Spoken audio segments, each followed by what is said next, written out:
2020년 10월 4일 목회 칼럼입니다. 예수의 생명으로 움직이는 교회. 코로나19 시대를 살면서 자주 듣는 말 가운데 하나는 본질입니다. 우리 신앙의 본질로 돌아가야 한다는 말을 많이 합니다. 그렇다면 지금까지 우리는 어디에 있었을까요? 어디에서 본질로 돌아가야 할까요?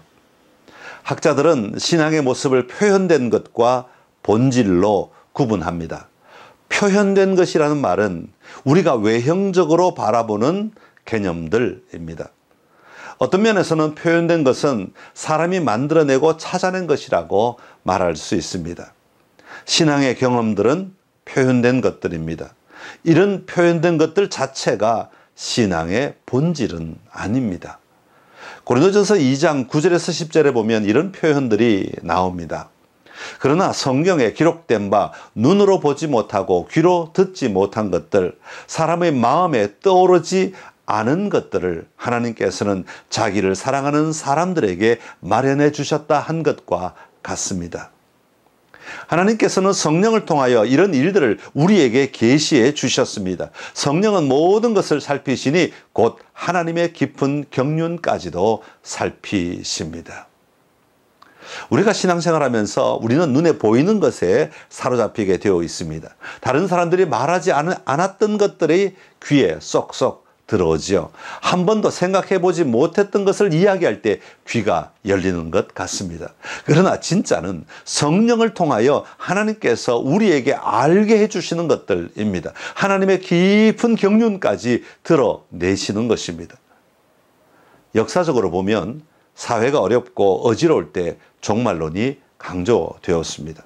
그래서 성경도 그렇게 해석하고 사람들이 모여 종말론적 삶을 살아야 한다고 말합니다. 그러다 보니까 많은 사람이 이런 것에 열광하고 그것이 전부인 것처럼 따라다니게 되었습니다. 그 결과 이단들이 극성을 부리게 되었고 사람들의 삶을 혼란스럽게 하였습니다. 나라가 가난하게 살고 경제적으로 어려울 때는 하나님께서 주시는 축복에 많은 관심을 가졌습니다. 하나님이 주시는 축복은 가난한 사람이 부자로 사는 것입니다.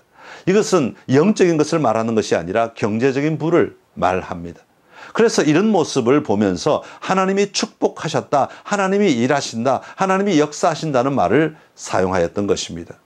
이런 것들이 바로 표현된 것들입니다.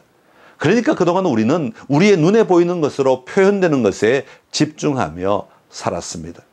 그러나 우리가 신앙생활을 한다고 하면서도 우리의 신앙 속에서 하나님의 본질을 발견하지 못하면 외형적으로 표현되는 이 모든 것들이 우리 신앙의 전부라고 말하게 됩니다. 결국 외형적으로 표현되는 것들로 인해 참된 하나님을 만나지 못하고 누리지 못하게 됩니다. 변화의 시대에 우리는 말씀에 도전해야 합니다. 말씀에 도전해야 하는 이유는 그 말씀을 통해 하나님의 참된 본질을 발견하고 누리기 위함입니다. 성경이 말하는 본질은 복음입니다.